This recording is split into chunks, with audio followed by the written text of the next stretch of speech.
Excellency, ladies and gentlemen, welcome to Cambodia Global Dialogue. My name is Siphana. For those who have not seen the show or missed last week's show, let me just say a bit about the program. Cambodia Global Dialogue is an initiative of Southeast Asia TV, and the goal is to try to learn from world experience, regional experience, from personality, national, international, local personality, and we hope that from this wealth of knowledge, of experience, of know-how, Cambodia could learn from this experience and turn this experience into opportunity for the development of Cambodia. Today we have the great honor to have with us on our show a very distinguished personality, Professor, the Honorable Gareth Evans.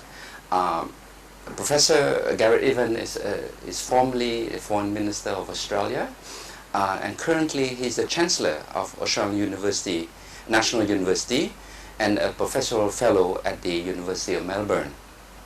The reason we have the Honorable Professor to our show today is that he was visiting Cambodia and have a courtesy visit with His Excellency Samdech Prime Minister Hun Sen, and their history will go way back to the peace accord of we call the so-called Paris Peace Accord, and it is an historical event that we should not forget. And we have here with us history present, and I sure would like to have a bit of a perspective on what the Honorable has seen Cambodia in those days, and then what do you see the prospect of the future. Welcome to our show, Professor. It's very nice to be here. Yes. Well, Professor, maybe before we go to this, the story in itself, I think, I heard that your involvement in Cambodia predate the Paris Peace Accord. Yeah, I think I first lost my heart to Cambodia back in 1968 when I was a young student backpacking my way through Asia from Australia to study in Europe. I went through many countries: Vietnam, Malaysia, Singapore, Indonesia, India, Nepal, Afghanistan, having very similar experiences in each country, meeting young kids, students, men and women, campus bars, hangouts, eating noodles. In the case of Cambodia, going on a wild share taxi ride up that road to Siem Reap, scattering pigs and chickens and kids along the way, and then the glory of Angkor Wat. But there was one difference in my Cambodian experience from all those other countries. In subsequent years, I kept meeting or coming across young Indonesians or Indians who I'd either met on that trip or people who were exactly like them, of that vintage, same shared experiences. Yes. In the case of Cambodia, I didn't. And the reason is all too tragically and obviously horrible, that within a few years, under the Pol Pot genocidal regime, they were either executed outright as middle-class enemies of the state, or they were sent to work in the fields and died of malnutrition or overwork. And I pledged myself in the mid-70s that if ever I had the opportunity to do something, anything, to redress that horror, in particular for Cambodia itself, then I would grab that opportunity. And the opportunity came when? Well, the opportunity came when I was Foreign Minister, when I was exposed in New York and elsewhere to the continued agony of this peace process that nobody had been able to make work because of the complexity, the difficulty of it, the warring internal parties, the divisions within the region, Vietnam on one side, ASEAN countries on the other, the divisions between China and Russia and the United States, each supporting different players. Impossibly complex, but I had the germ of an idea which came from a US congressman, Stephen Solars, yes. who himself had not been able to persuade anybody to take this seriously, but yes. he persuaded me. Yes. And the idea was really very simple. Yes. It was make the UN yes. a key player in the process, not just as a monitor, not just as a peacekeeper, yes. not just as a general participant, yes. but as playing a crucial role in yes. the transitional administration yes. of the country. Yes. And the idea, in essence, was that if the UN could play that role, yes. China would have a face-saving reason for withdrawing its support to Yes. the Khmer Rouge, Yes. which Yes. had been keeping the conflict Yes. going. Yes. And so it proved to be. I mean, very, very complex detail, very close working relationship between Australia and Indonesia as we worked the idea through and developed a very complex plan. But in the event, it came to fruition. And that was when you met His Excellency. Of course, I Prime met Minister. Prime Minister Hun Sen Yes. many, many times through Yes. that process, Yes. and we became quite good friends. Yes. And you've seen that, I think, on this visit. Yes. We were very happy to spend Yes. time together reminiscing about that Yes. particular Yes. process. So, you know, you're back here after so many years, I would say 93, 2017 year. What do you see in Cambodia now? I came back once in the interim period in 2003 when my 2003. daughter was working for a domestic violence Yes. NGO. Yes, yes. And I can see the steps along the way, but it's a very different country. Yes. It's vibrant, Yes. economically, Yes. obviously on Yes. very sound foundations. Yes. You can just tell from the building activity that's going on and the amount of obvious Yes. just economic Yes. vitality of the place. And that's terrific. Yes. I mean, obviously you've had some difficulties with the Yes. global financial crisis and the meltdown, Yes. but the country is clearly on the move. How do you see now Cambodia and Australia? You know, I can see there's a lot of historical ties. I see many Cambodians now are going to study in Australia. They come back well educated with a new idea about helping to reconstruct the country. How do you see this trend?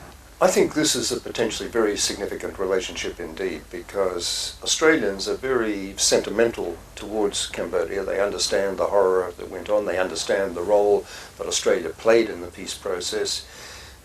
We have a very major aid program and a strong commitment by many, many young Australians to playing a role in the country. And I think if we can get that educational relationship working even more strongly with many more Cambodian youngsters coming to study in Australia, that will be tremendously important. But Australian business is also becoming increasingly actively engaged, and the ANZ Bank is here now, and that will be a channel Yes. for a lot more additional activity. I think it would obviously help if some further institutional changes were to occur here. Yes. There's still concern about corruption, there's still concern about the judiciary Yes. in particular. And of course, I think a lot of people would feel more comfortable if they felt that liberal democracy in all its different manifestations Yes. was more completely Yes. firmly entrenched. Yes. I often say that back in '93 we had a three-part agenda. It was peace, it was democracy, it was human rights. Well, we did very well on peace Yes. within a very few years. Maybe democracy and human rights still work in progress. Big transformations have occurred, big changes have been made, progress is visible. But I think just a little bit more on that front would Yes. be very Yes. helpful in increasing the confidence not only of Australia but the wider global Yes. community in Cambodia. Speaking of global community, speaking of integration, how do you see ASEAN, playing a role, in the development of a country like Cambodia, for example? Well, the biggest thing that ASEAN has delivered has been peace Yes. and stable Yes. peace in Yes. the whole region. And Yes. peace is a little bit like oxygen. Yes. When you have it, you don't notice, but when you don't have it, my God, you notice. And that's one of the great things that the ASEAN experience has been all about. All Yes. those potential explosion points in the Yes. past that have Yes. been so destructive and so disruptive, I think they're in the past. You have a problem with Thailand, you fix it. You Yes. don't have an explosion in the way that used to be the case. So that's number one for ASEAN. Yes. And then, of course, ASEAN is playing an increasingly important role as a vehicle for free trade Yes. within the region and in terms of a key player outside it. But obviously there's more work to be done Yes. in ASEAN. Yes. 600 or something meetings a year, and I'm not sure whether everyone believes Yes. you're getting full value Yes, for yes. that amount of bureaucratic Yeah. involvement. But ASEAN's an Yes. important player.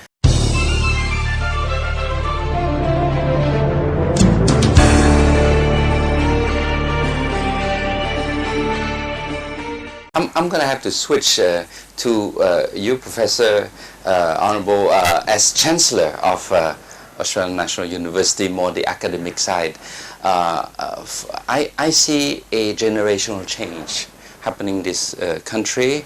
Back from the day when you were foreign minister during the Paris Accord, 93, now we're year 2010, you probably witnessed in Cambodia there's a lot of young professionals who are doing a very good job to assist this country in its redevelopment effort and development effort. How do you see, Australia in terms of education, platform, occasion, geographically, in the context of supporting the development of a country like Cambodia? Well, I think Australian major tertiary education institutions see a major responsibility and a role for themselves in the region in developing, of course, places and scholarships in our own universities in Australia for people to come to, hopefully in increasing numbers, both on a scholarship basis and on a fee-paying basis. Also, of course, developing relationships with academics, with teachers here, through reciprocal alliance relationships, joint research projects and so on, which can be to the mutual benefit, obviously, of both sides. And then, of course, a number of Australian universities are taking a major interest in establishing actual bricks and mortar presence in the region. I'm not sure whether that's the case with my own university, but we are thinking about the longer term strategy right now. But physically establishing branches of the university in country and making it much easier for people to have the Western university experience, but without basically leaving home. So in all those ways, I think Australian universities can play a major role. And being in the same time zone, being in the same region, having this very obvious commitment to the region that Australia does, I think this will be an important continuing role for both of us in the future to work together on this. Well, Professor, I think this is quite heartwarming. Now I'm going to go back a little bit to your days as Foreign Minister of Australia. Your vast involvement in peacekeeping process, in many multilateral involvement in the UN. Cambodia have gone through a long process of nation building itself. Not easy process, as you say. It's been 17 years already. A lot of economic development, things are moving, it's on the right track. Compared to other, I cannot say that Cambodia is still a post-crisis country. Would you? No, you're beyond that. And I think one of the most delightful pieces of news I heard when I was here, I wasn't aware of it, but the Prime Minister told me that Cambodia is now a significant contributor to UN peacekeeping operations in 5 or 6 different exercises around the world. And that's fantastic, the way the circle has turned. From just in the early 90s, you had international blue berets here in Cambodia to produce a sustainable peace in this country. Now, within 20 years, you've got Cambodian blue berets, blue helmets going to create peace elsewhere. That is a fantastic story, and that tells you a lot, I think, about how much progress has been made. There are some problems, some institutional issues, just getting that liberal democracy, genuine commitment going after all those difficult transitional years. It's work in progress, but it's very encouraging, very encouraging. It's a very good story to tell. Yeah, I see that there are other good stories to tell, and for example, Cambodia, we took a very bold decision. The Prime Minister have really forced the liberalization of the economy. We were the first least developed country to enter the WTO through negotiation, and for that, which is a great tribute to your negotiating skills. Oh, thank you. And to do such a fast track operation, and with a big team, and with of course the political support of the Prime Minister. But I think these are the things to show that even though a country have gone through a crisis, it does not mean that we cannot recover if we have the will, the political will, and the will to change, and the will also to do other things that it seems impossible. In the context of WTO accession, for example, Cambodia is a model of negotiation. Laos is trying to enter the WTO. Vietnam, during the whole process of the accession, they came to Cambodia. I've been asked by many countries in accession to go and share the experience. Recently, Vanuatu. So I would say that, I can't really say that it is we start from a clean slate in 93. We start with a very strong political, financial support of the UN. But having said that, I think it boils down to national ownership, national pride, and how we can use this and a willingness to meet the conditions that the international community is always going to want to place on countries. Changes to your substantive law, the commercial codes. There's a lot of stuff had to be done. These things are not automatic. But you did them. You were prepared to do them, even though you probably offended quite a few domestic interests in the process. But that's what leadership is all about. And that's what does determine the effectiveness of countries as players in the wider international community. So I think the message from outside is fantastic results so far, tremendous economic record, a little bit more distance to go in some of those crucial areas of confidence in institutions, but keep up the good work. One more thing on regional Asia-Pacific. ASEAN is negotiating free trade with Australia and New Zealand, and of course Cambodia will be very much part of this process. What is your take? Well, we all hope, of course, that can be implemented and delivered sooner rather than later. I mean, the big problem with these free trade agreements is it's become a spaghetti bowl of individual bilateral things all over the place. My original vision, Australia's original vision, APEC's original vision, Asia-Pacific Economic Community, which I was involved in establishing, was, of course, to have a single big free trade agreement in operation by 2010, 2020 at the latest for the whole region. Making unnecessary all these bilateral things and smaller plurilateral things. But we're stuck with that kind of model for the moment, so the critical thing is to get this in place as soon as possible and to make it as wide-ranging as possible with a few exceptions and exemptions, opening up services as well as all forms of agriculture, all forms of manufacturing. That's really critical, because although there are always interests in every country that think they can benefit from the maintenance and protection, we know now from so much international experience that that's just not the way of maximising your economic potential. In the context, again, in the context of the ASEAN, Australia, New Zealand free trade, from the Cambodia perspective, we are quite keen, to push that, because for us it's an opportunity to attract also foreign direct investment from Australia, and we feel that now as we are developing our economy, to the next level, we need access to technology. We need access to best practice. We need access not just to capital, but the experience. There's going to be a lot of Australian capital in the years ahead looking for investment opportunities in the region. The superannuation funds that are associated with retirement pensions in Australia is creating a vast pool of capital looking for work to do. And it's going to be channeled through Australian companies looking, which will need to look for opportunities outside the relatively small Australian commercial market environment.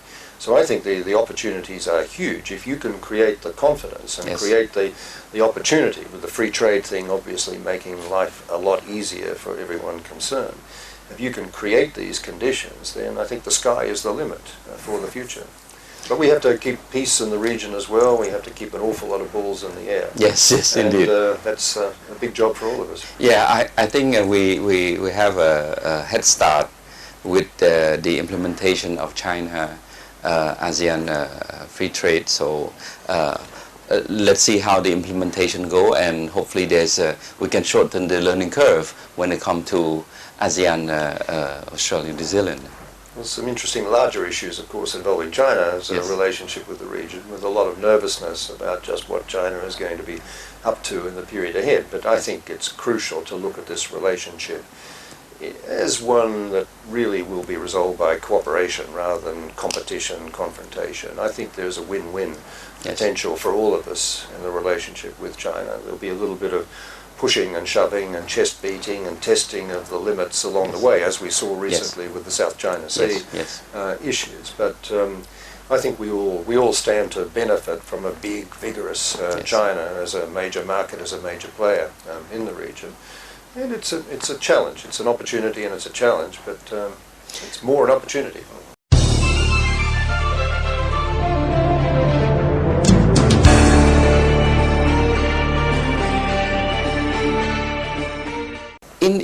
today, last couple of days dialogue at Asia Link, there are many Cambodian participating. Do you see a certain level of confidence? Oh, I do, yes, I do. Maturity. It's a very impressive group of young professionals and mid-career professionals who really make a very impressive show to an international audience. People in key bureaucratic positions and key private sector positions like yourself, who I think have shown the rest of us that Cambodia is well and truly on the way. It was very encouraging. Professor, going back to memory lane, it's been 17 years. What is your feeling after so many years, coming back to this country? What do you... Well, I think sort of mission accomplished, in a sense. It's a feeling of... That's a little bit of paternal pride. Yes. That, as I said, I mean, the peace part of it was the core, and that was tough because even with the peace process, it still took another 6-7 years before things were settled and the Khmer Rouge problem finally went away. But I see a country that's confident in itself. I mean, it's very important, this trial process that's going on with the Khmer Rouge leadership at the moment. I think it's very important that current set of trials be concluded properly, the justice be done, be seen to be done, and the story be told to the Cambodian people. But that said, on the basis of that, reconciliation, move on. And I sense that all of these pieces are coming together. In 1993, people didn't even want to think about the past because it was so horrific. Everybody had been so personally touched by it. People couldn't just bear the pain of it. Now I think it's very important for the younger generation to understand what happened, even if we'll never understand why it happened, and to move on. So all the pieces are falling into place. The pieces there, the reconciliation, education about the past is there, the beginnings of really major economic vibrancy and takeoff are there, and progress is obviously being made on the liberal democracy, political, human rights area. More needs to be done on that. But you do get the sense of momentum, and I feel very excited to come back here and see all this, and it makes me feel very warm that things are going so well.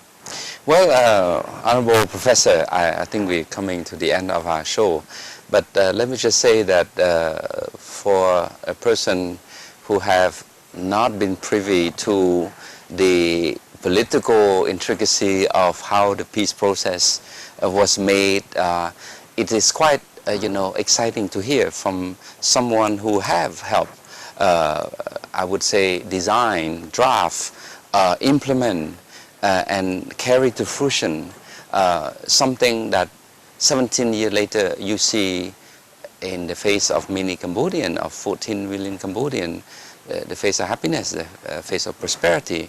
And I would say this happiness is quite due to your effort.